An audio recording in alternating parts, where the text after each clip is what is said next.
Hello everyone, I'm back with my next episode of Wow, that is Words of Wisdom. And today, as you can all see, is a very inspirational person of I think everybody's life, and that is Sundar Pichai. Pichai Sundara Rajan, born on the 12th of July 1972, also known as Sundar Pichai, is an Indian American business executive. He is the Chief Executive Officer of Alphabet and its subsidiary Google. Pichai was born in Chennai, Tamil Nadu, India. His mother, Lakshmi, was a stenographer, and his father, Natha Pichai, was an electrical engineer at GEC, the British conglomerate. His father also had a manufacturing plant that produced electrical components. Pichai grew up in a two-room apartment in Ashok Nagar, Chennai, and had a Hindu upbringing. Pichai says, when he won a scholarship to the US, his father brought him a ticket more than his annual salary. Pichai completed schooling in Jawahar Vidyalaya, a central board of secondary education school in Ashok Nagar, Chennai, and completed the class 12 from Vanavani School at IIT Madras. He earned his degree from IIT Kharagpur in metallurgical engineering and is a distinguished alumnus from that institution. He holds an MS from Stanford University in Materials Science and Engineering and an MBA from the Wharton School of University of Pennsylvania, where he was named a Siebel Scholar and a Palmer Scholar respectively. Pichai worked in engineering and product management at Applied Materials and in management consulting at McKinsey & Company. Pichai joined Google in 2004, where he led the product management and innovation efforts for a suite of Google's client software products, including Google Chrome and Chrome OS, as well as being largely responsible for Google Drive.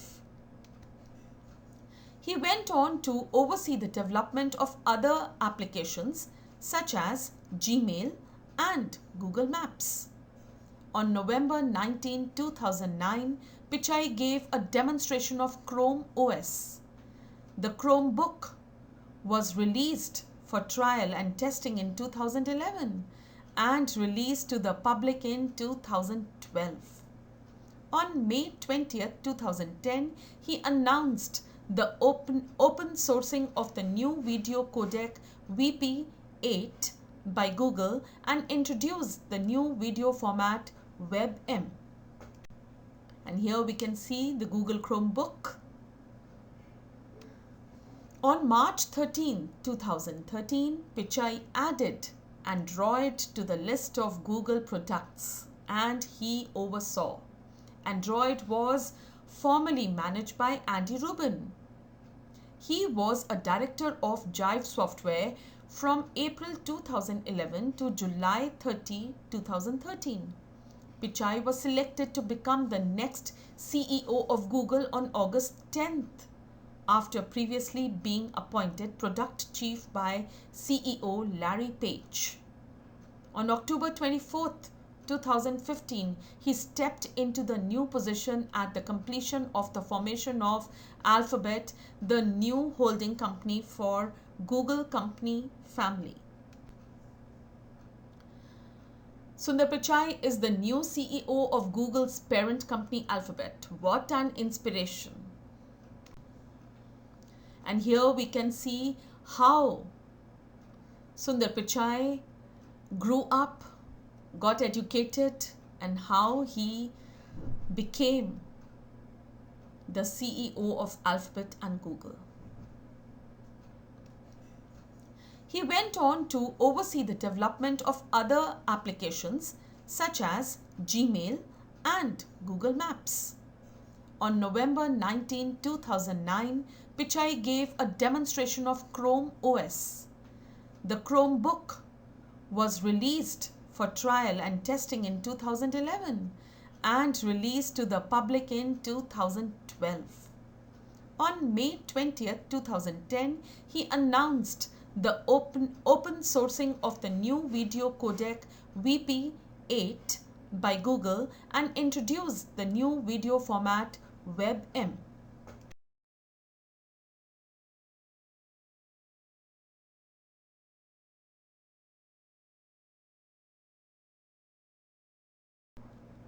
Pichai Rajan, born on the 12th of July 1972, also known as Sunder Pichai, is an Indian-American business executive. He is the Chief Executive Officer of Alphabet and its subsidiary Google.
Now we come here with an inspirational speech which is titled as You Will Prevail.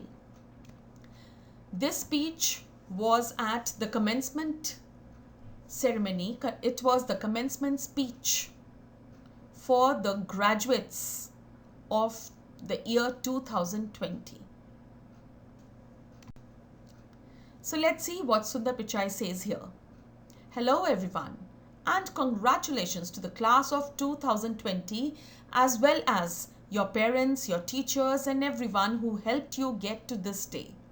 I never imagined I'd be giving a commencement speech with no live audience from my backyard. But it's giving me a much deeper understanding for what our YouTube creators go through. And I certainly never thought I'd be sharing a virtual stage with a former president, a first lady, a Lady Gaga and a Queen Bey, not to mention BTS. I don't think this is the graduation ceremony any of you imagined. At a time when you should be celebrating all the knowledge you have gained, you may be grieving what you have lost. The moves you planned, the jobs you earned, and the experiences you were looking forward to. In bleak moments like these, it can be difficult to find hope. So let me skip right to the end and tell you what happens. You will prevail. That's not really the end of the speech. So don't get too excited. The reason I know you will prevail is because so many others have done it before you. 100 years ago, the class of 1920 graduated into the end of deadly pandemic. 50 years ago, the class of 1970 graduated in the midst of Vietnam War. And nearly 20 years ago, the class of 2001 graduated just months before 9/11. And here we can see the Google Chromebook.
Now we come here with an inspirational speech which is titled as You Will Prevail.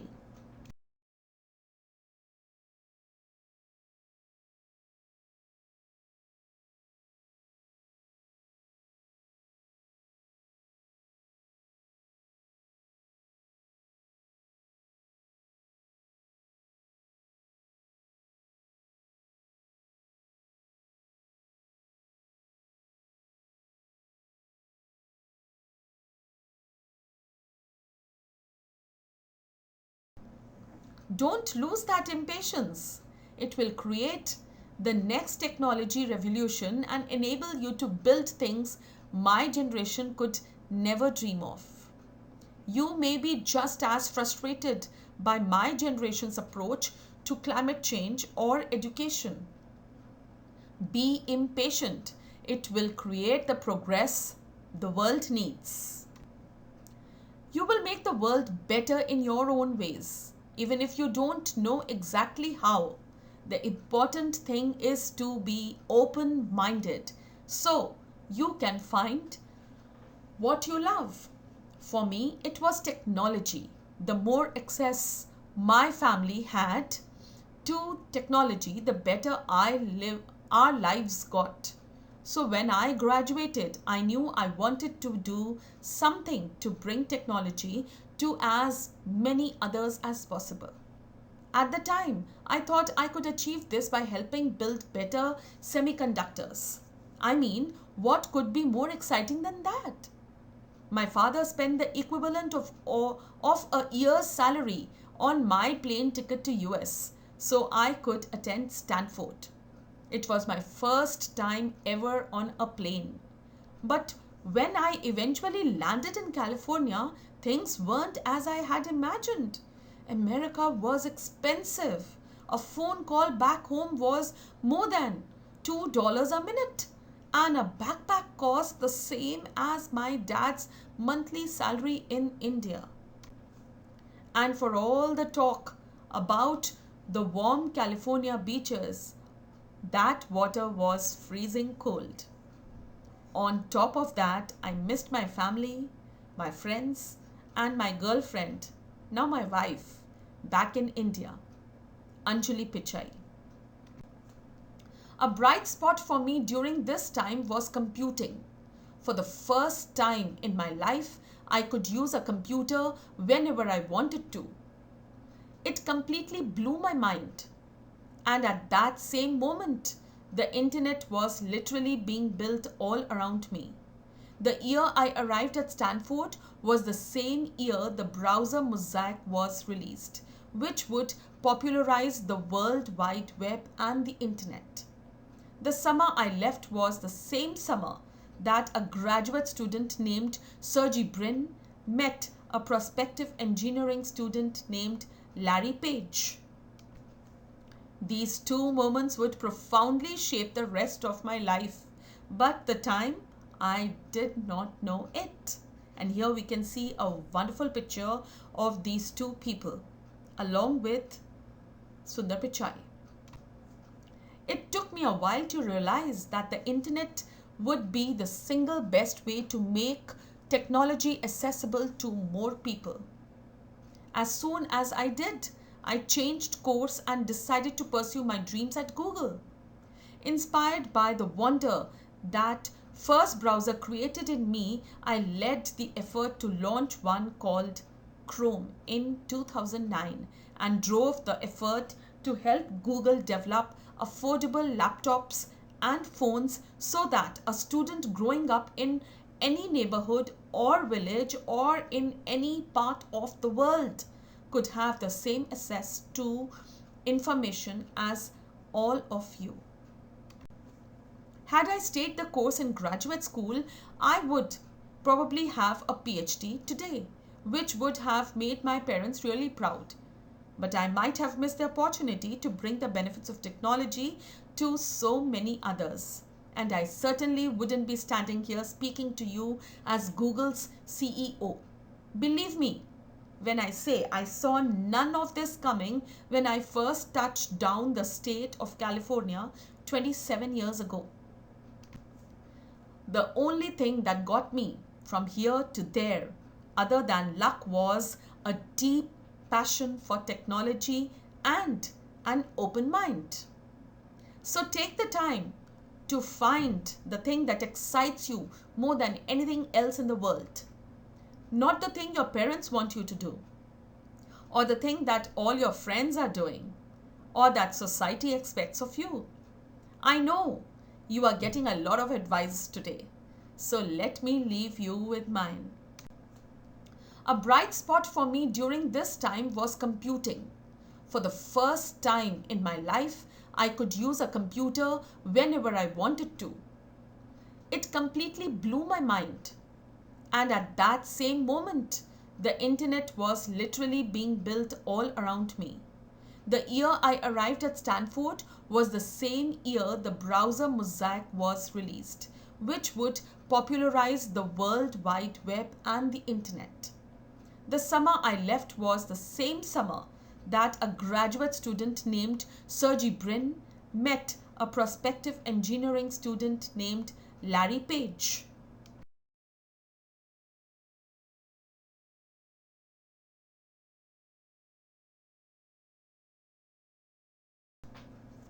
Let us see what all he has to say. He has, if you Google Sunder Pichai's quotations and thoughts and words, you will get to know a lot more about how he thinks world should be, what the students, the graduating ones, we all, the rising ones, should think. Let's read a few which I have for you over here. It is important to follow your dreams and heart. That is your passion. Do something that excites you. He also says academics is important, but not everything. Take risks. Try different things. Follow your passion. He also says if you don't fail sometimes, you are not being ambitious enough. What strikes me every single time is that the aspirations of Indians are unique and unparalleled. They are very demanding regardless of background. Such good words he has for each one of us. Let us see Sunder Pichai's top 10 rules. He says, think about what's next. Empower people. Ideas matter a lot. Take risks. Be an optimist. Solve problems. Follow your dreams. Have a good morning routine. Do what you love. Push yourself. So I hope you all enjoyed this episode, and got to know a lot about Sunder Pichai, who is the reason behind Google, Google Suite, Alphabet, everything, the Google Classrooms, which we are using each and every day and will be using for more days to come because COVID-19 is still not over. He has helped us to be in touch with each other. Even if it is virtually, we are connected. We need to thank Sunder Pichai. Thank you, Sunder Pichai. Thank you, Google, and everybody else connected to this. We'll meet next Wednesday with an inspirational character. Please, if you have still not subscribed my channel, press the subscribe button and also the bell icon for the latest notifications. Do take good care of yourself, be hopeful, and follow your dreams.